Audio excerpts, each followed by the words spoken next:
आधुनिक आवर्त सारणी पढ़ेंगे हम आज।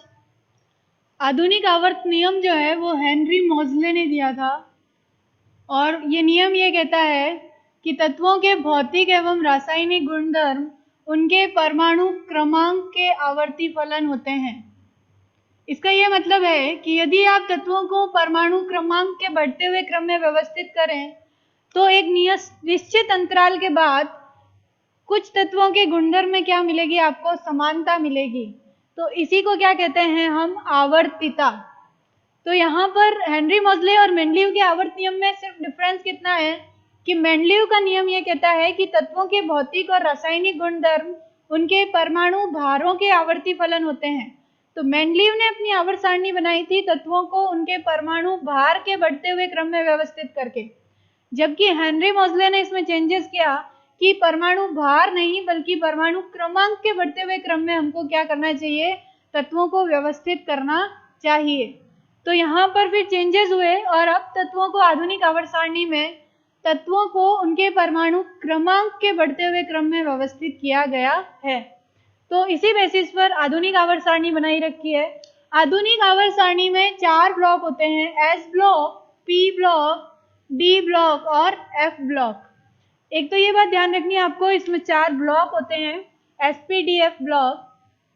यहाँ पर आप देखिए एस ब्लॉक जो होता है उसमें 2 वर्ग रखे गए हैं। एक तो ये बात समझनी है आपको कि यहाँ पर जो आवर्त सारणी है उसमें 2 तरह की पंक्तियां हैं, एक तो ऊर्ध्वाधर पंक्तियां हैं इस तरह से और एक है क्षैतिज पंक्तियां। तो जो ऊर्ध्वाधर पंक्तियां हैं आधुनिक आवर्त सारणी में इनको कहा जाता है वर्ग। ऊर्ध्वाधर पंक्तियों को हम वर्ग कहते हैं या समूह कह सकते हैं या हम इसको ग्रुप कहते हैं और हम इसको परिवार भी कहते हैं। ठीक है, तो ये चीजें ध्यान रखनी है। नेक्स्ट है एक क्षैतिज पंक्तियां होंगी और ये जो क्षैतिज पंक्तियां हैं इन्हें हम आवर्त या क्या कहेंगे, पीरियड। तो ये बात ध्यान रखनी है, मेंडलीव ने इन क्षैतिज पंक्तियों को श्रेणी कहा था। क्या कहा था, श्रेणी। तो लेकिन आधुनिक जो आवर्त सारणी इसमें हम इनको आवर्त कहेंगे। तो ऊर्ध्वाधर पंक्तियां होती है, क्षैतिज पंक्तियां होती है। अब आएगा कि ऊर्ध्वाधर पंक्तियां यानी कि वर्ग कितने होते हैं। तो आधुनिक आवर्त सारणी में टोटल 18 वर्ग हैं, जबकि आपको याद होगा मेंडलीव की आवर्त सारणी में 8 ही वर्ग होते हैं। क्षैतिज पंक्तियों की यानी कि आवर्त की बात करें तो आधुनिक आवर्त सारणी में 7 आवर्त हैं, जिनमें से 6 तो कंप्लीट है लेकिन 7वां आवर्त इनकम्प्लीट है। फिर आपकी बात आएगी कि जो ये ऊर्ध्वाधर पंक्तियां हैं इनमें 18 वर्ग हैं और 7 आवर्त हैं। तो ये जो 7 आवर्त हैं इनमें कितने कितने तत्व रखे गए। तो यहाँ पर आप देखिए जो आवर्त है इस तरह से क्षैतिज पंक्तियां होंगी 7। तो फर्स्ट जो आवर्त है इसमें 2 है, कितने हैं, 2। अगर हम आवर्त नंबर 1 की बात करें, पीरियड 1, तो इसमें एलिमेंट कितने रखे गए हैं, 2। अगर आप पीरियड 2 की बात करें तो 8, पीरियड 3 की बात करें तो यहाँ पे भी 8, पीरियड 4 की बात करें तो 18, पीरियड 5 की बात करें तो 18, पीरियड 6 की बात करें तो 32 और पीरियड 7 इनकम्प्लीट है, लेकिन जब इसमें कंप्लीट हो जाएंगे तो कितने हो जाएंगे, 32। लेकिन अभी है नहीं, अभी ये कैसा है, इनकम्प्लीट है। क्वेश्चन ये भी आ जाता है कभी कभी कि आधुनिक आवर्त सारणी में कौन सा आवर्त इनकम्प्लीट है। तो 7वां जो आवर्त है वो अभी क्या है, इनकम्प्लीट है। अदरवाइज आपको ये चीज याद रखनी है, 2, 8, 8, 18, 18 और 32 इतनी है इनमें तत्वों की संख्या। नेक्स्ट आपको यह है कि जो एक ही वर्ग के तत्व हैं, जिन तत्वों को हमने एक ही वर्ग में रखा है उनके रासायनिक और भौतिक गुणधर्म क्या होते हैं, सेम होते हैं।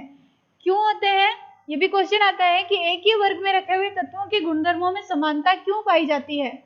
तो ऐसा इसलिए होता है कि इन तत्वों के बाह्यतम कोश के जो इलेक्ट्रॉनिक विन्यास होते हैं वो सेम होते हैं और इसीलिए इन जो वर्ग में रखे हुए तत्व होते हैं इनके गुणधर्मों में समानता पाई जाती है।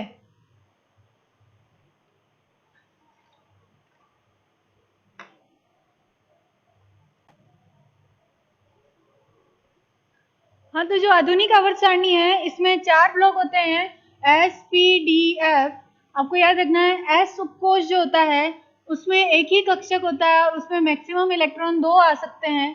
तो s ब्लॉक के जो वर्ग होंगे, ठीक है, यहाँ पर देखिए s ब्लॉक में कितने वर्ग हैं, तो वो 1 और 2 वर्ग जो है वो s ब्लॉक का कहलाएगा। उसके बाद 2 ही होते हैं क्योंकि s में अधिकतम इलेक्ट्रॉन 2 होते हैं। यहाँ पर देखिए p उपकोष में 3 कक्षक होते हैं और 3 कक्षकों में अधिकतम इलेक्ट्रॉन 6 आ सकते हैं। तो p ब्लॉक में कितने वर्ग होंगे? 6 वर्ग होंगे। इसी तरह से d ब्लॉक जो है उसमें d उपकोष में 5 कक्षक आते हैं और इन 5 कक्षकों में अधिकतम इलेक्ट्रॉन आप 10 फिल कर सकते हैं। तो d जो ब्लॉक है उसमें वर्गों की संख्या कितनी हो जाएगी? 10। तो टोटल कितने हुए? 10 + 6 16 + 2 18। तो टोटल 18 वर्ग जो हैं उनको इस तरह से S, P और D ब्लॉक में वर्गीकृत किया गया है। F ब्लॉक की बात अभी हम बाद में करेंगे। F ब्लॉक जो है उसको कहाँ रखा गया है? ये तो आपने देखा ही होगा कि आवर्त सारणी में अलग से नीचे रखा गया है F ब्लॉक को, ठीक है।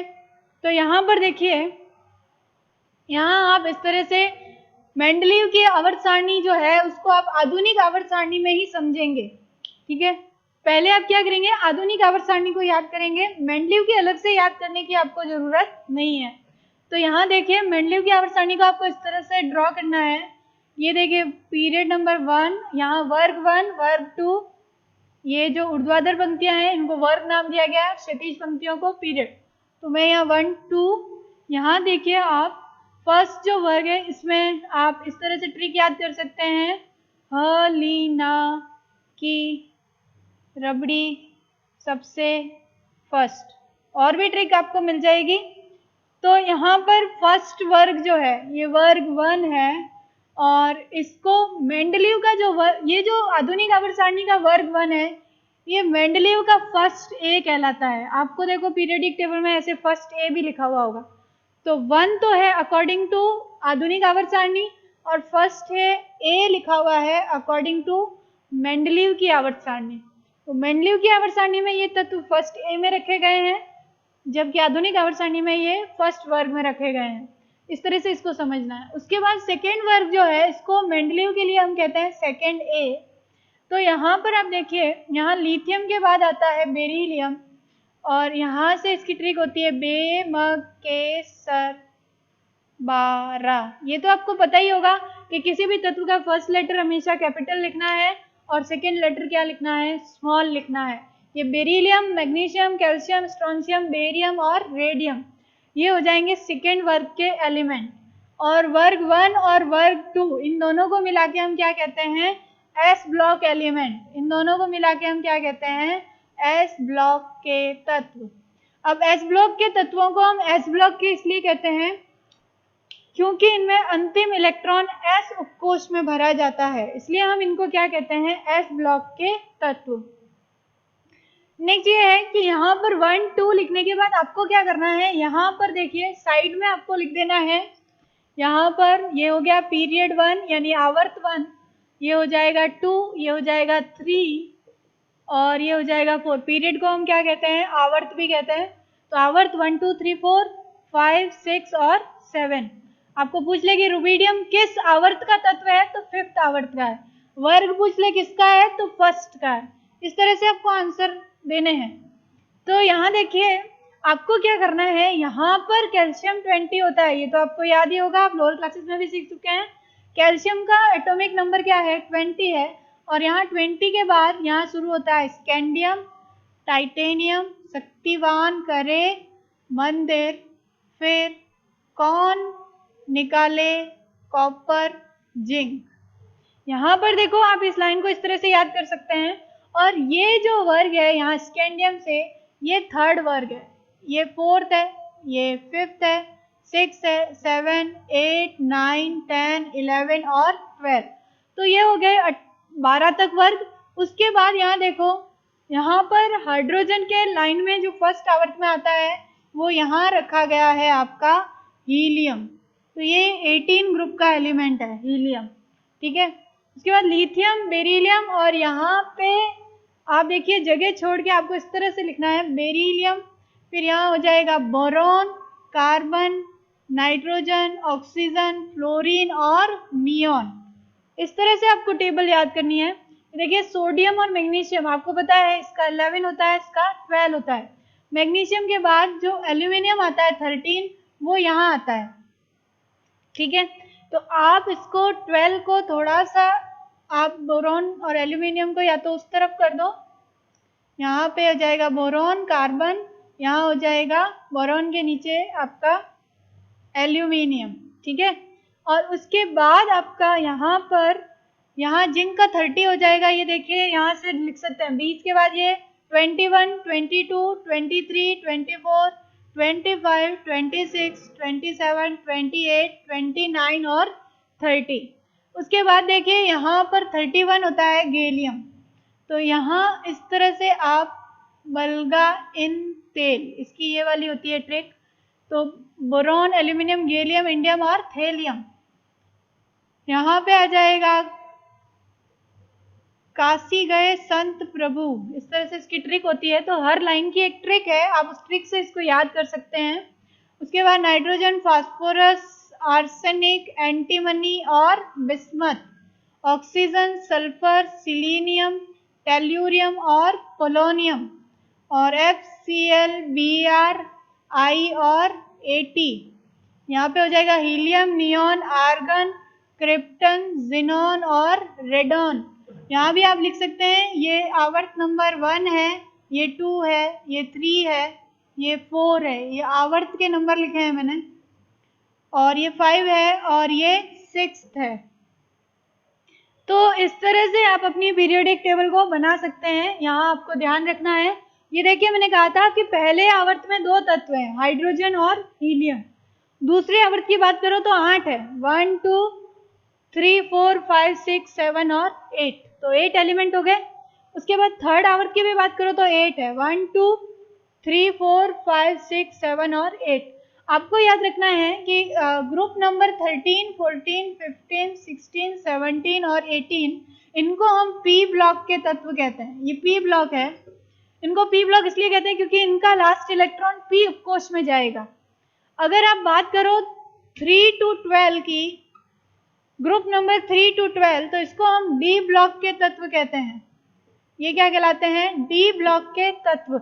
और इनको डी ब्लॉक के इसलिए कहा जाता है क्योंकि इनमें अंतिम इलेक्ट्रॉन डी उपकोष में जाता है। तो यहाँ भी इसकी ट्रिक है, शक्तिवान करे मंदिर फिर कौन निकाले कॉपर जिंक। और यहाँ पर आपको स्कैंडियम का 21 याद रखना, वो कैल्शियम के बाद आता है। उसके बाद एक चीज याद रखो, डी ब्लॉक जो है वो 4th आवर्त से स्टार्ट हो रहा है। यहाँ पर डी ब्लॉक कहाँ से स्टार्ट हो रहा है? 4th आवर्त से। तो ये 4th आवर्त है। 5th आवर्त में यहाँ पर स्ट्रॉन्शियम के बाद होता है इट्रियम, और जिसका 39 होता है।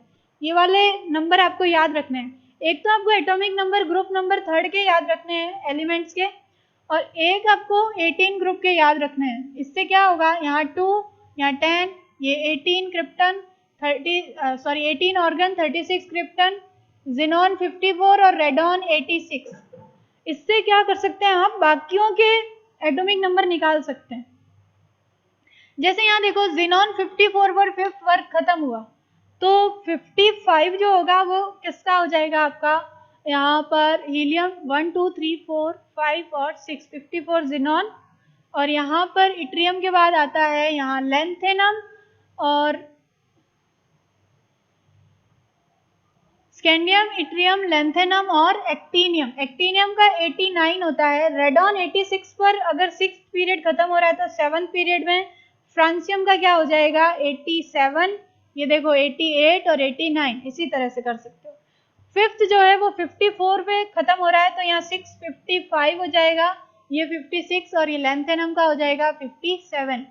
तो आपको एक तो लैंथेनम 57, एक्टिनियम 89, इट्रियम 39, ये याद रखना है। फिर यहाँ पर इट्रियम के बाद हो जाएगा